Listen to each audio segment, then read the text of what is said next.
نہیں اپنا چہرہ اللہ والوں کر لے دنیا اودی پیروں دی دھول بن کے مگر مگر آتی ہے. محمود غزنوی یہ کمانڈر تھا، سپہ سالار تھا، اللہ کا دوست تھا. اس کے جو مرشد پاک تھے حضرت فخر الدین رازی رحمت اللہ علیہ، جب یہ ہندوستان سومناتھ پر حملہ کرنے کے لیے آیا تو یہاں پر آنے سے پہلے یہ اپنے پیر کے پاس گیا، حضرت فخر الدین رازی رحمت اللہ علیہ کے پاس. وہاں پر جب پہنچے، وہاں پر دعائے خیر کرنے کے بعد چلے تو اپنے مرشد پاک سے فرمایا سرکار کوئی نشانی دے دیں، مشکل وقت آئے گا تو کام آ جائے گا.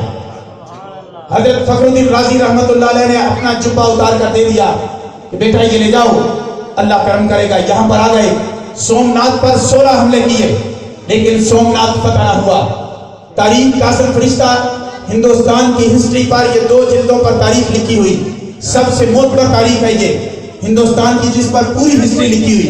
اس میں یہ واقعہ میں نے خود پڑھا ہے کہ وہاں پر جب محمود غزنوی یہاں پر آیا، یہاں پر آ کر حملہ کیا تو 16 حملے کیے سومناتھ پر، لیکن سومناتھ فتح نہ ہوا. پھر کیا کیا؟ یاد آ گیا کہ ایک میں اپنے پیر کی نشانی بھی ساتھ لے کر آیا تھا.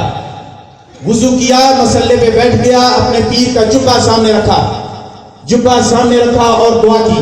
اللہ سے کیا دعا کی؟ مولا اپنے کامل ولی کے اس جبے کے صدقے مجھے سومناتھ دے دے. حملہ کیا، سومناتھ فتح ہو گیا. فتح ہونے کے بعد دوبارہ اپنے مرشد پاک کے پاس گیا، ہندوستان سے ہیرے جواہرات سارے اٹھا کر لے گیا. جب واپس گیا تو ایک سونے سے بھرا ہوا تھیلا اپنے پیر حضرت فخر الدین رازی رحمت اللہ علیہ کو دیا.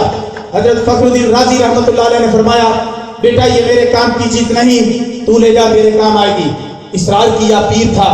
تو پھر حضرت فخر الدین رازی رحمت اللہ علیہ نے فرمایا بیٹا یہ روٹی کا ایک ٹکڑا ہے.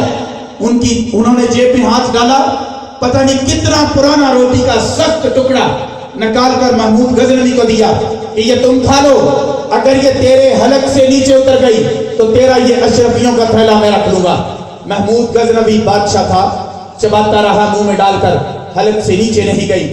فرمانے لگے بیٹا جس طرح یہ روٹی آپ کے حلق سے نیچے نہیں گئی، اس طرح یہ اشرفیوں کا تھیلا ہمیں کام نہیں آئے گا، لے جاؤ آپ کے کام آئے گا. تو یہ دنیا اگر کسی نے کمانی ہے اس کو اللہ کا دوست بننا پڑے گا.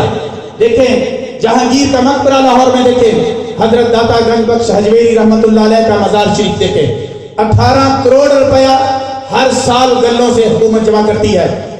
10 صدیاں ہوگی اس دنیا سے گئے ہوئے تقریباً، کم و بیش 10 صدیاں. حساب لگائیں، ایک سال کا 18 کروڑ، صدیوں کا لگائیں کتنا پیسہ ہے.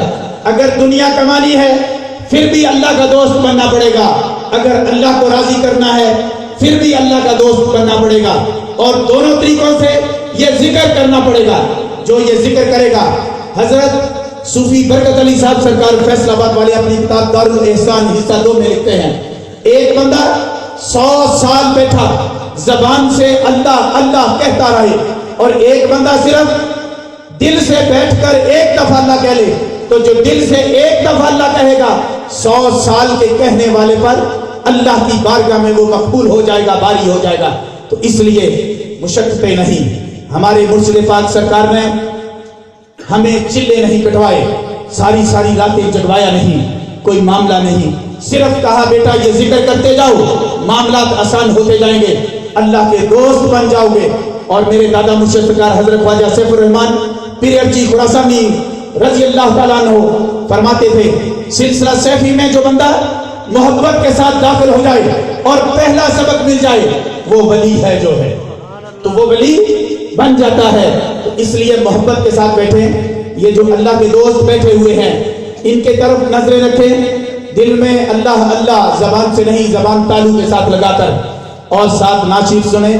انشاءاللہ اللہ ہمیں بھی اپنا دوست بنائے گا. جو ہے اللہ کے حبیب کی محفل سجا کر بیٹھے ہوئے ہیں، خوش قسمت لوگ ہیں جو یہاں پر آئے ہیں. اللہ کی مرضی کے بغیر پتہ نہیں ہلتا، تو یہاں پر چل کر آنا بیٹھنا یہ اللہ کی مرضی کے ساتھ اللہ کے گھر میں باوضو، اور پھر ان کے حبیب کی تعریف کرنی.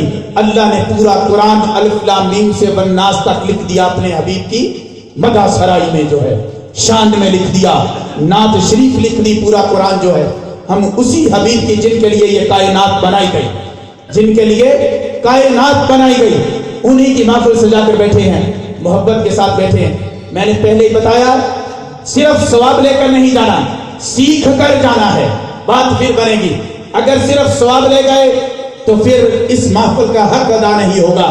اگر سیکھ کر چلے گئے، کوشش کریں، کیونکہ عام لوگوں کی محفلوں میں یہ ہوتا ہے اب بیٹھے ہیں ثواب ملے گا، ہماری محفل تھوڑی سی مشکل ہے، ہم کہتے ہیں سیکھ لیں، تو کاریگر بننے میں وقت لگتا ہے، لیکن جو محنتی بندہ ہوتا ہے وہ جلدی کاریگر بن جاتا ہے۔ سیکھیں اور آگے بھی سکھائیں۔ تو یہ تو محفل سیکھنے والی ہے، ٹائم لگے گا، محبت کے ساتھ اور توجہ کے ساتھ بیٹھیں، انشاءاللہ خالی نہیں جائیں گے۔ جس طرح ہم اپنے مرشد پاک سے خالی نہیں آئے، اسی طرح آپ بھی خالی نہیں جائیں گے۔ ادب سے، محبت کے ساتھ آپ یہاں پر تشریف رکھیں، بیٹھیں، نعت شریف سنیں گے، ساتھ جو ہے سامنے اللہ کے دوست جو بیٹھے ہیں ان کی پیشانی پر نظر رکھیں۔ اللہ کے فضل سے اللہ آپ کے معاملات آسان اور سہل فرما دے گا۔ اللہ تعالیٰ ہمیں عمل کرنے کی توفیق نصیب فرمائے۔ نظریں سامنے رکھنی ہیں، نظریں سامنے پیشانی پر رکھنی ہیں، نظریں ہٹنے نہ پائیں۔ نظروں کا کمال بہت ہے، یقین مانے جو اپنی نظر کی حفاظت نہ کر سکا، جس کی نظر ادھر ادھر بھٹکتی رہی، اس کے حالات خراب ہو گئے۔ نبی پاک صلی اللہ علیہ وسلم نے فرمایا حدیث مبارکہ جس کا مفہوم ہے کہ یہ آنکھ وہ رکھنا ہے، آنکھ یہ سوراخ ہے جہاں سے غبار دل میں داخل ہوتا ہے اور یہاں سے دل میلا ہو جاتا ہے۔ اس لیے اس آنکھ کا استعمال اچھے طریقے سے کیا کریں، بازار میں چلتے ہوئے اس کی حفاظت کریں۔ جس نے اپنی آنکھ کی حفاظت کر لی وہ بندہ مراد کو پہنچ گیا۔ تو یہاں پر اپنی نظریں سامنے پیشانی پر رکھنی ہے، جو اللہ کے دوست بیٹھے ہوئے ہیں، نظریں جھکا کر نہیں بیٹھنا، یہ نظر کا کمال ہے۔ یہ طویز دم والے لوگ آتے ہیں، نظر لگ گئی، نظر، بھینس 20 کلو دودھ دیتی ہو، نظر لگ جائے 1 کلو اس کے نیچے نہیں رہتا۔ یہ نظر ایسی چیز ہے۔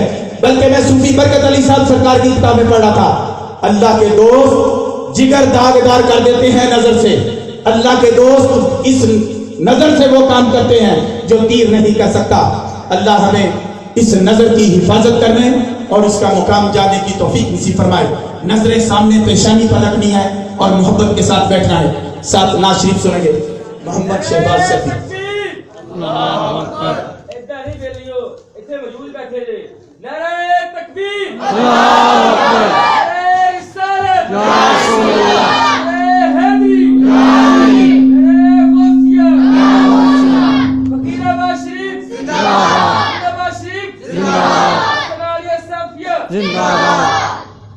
صلی اللہ علیہ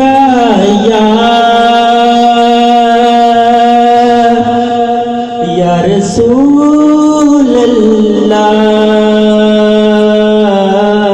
وسلم علیہ یا حبیب اللہ۔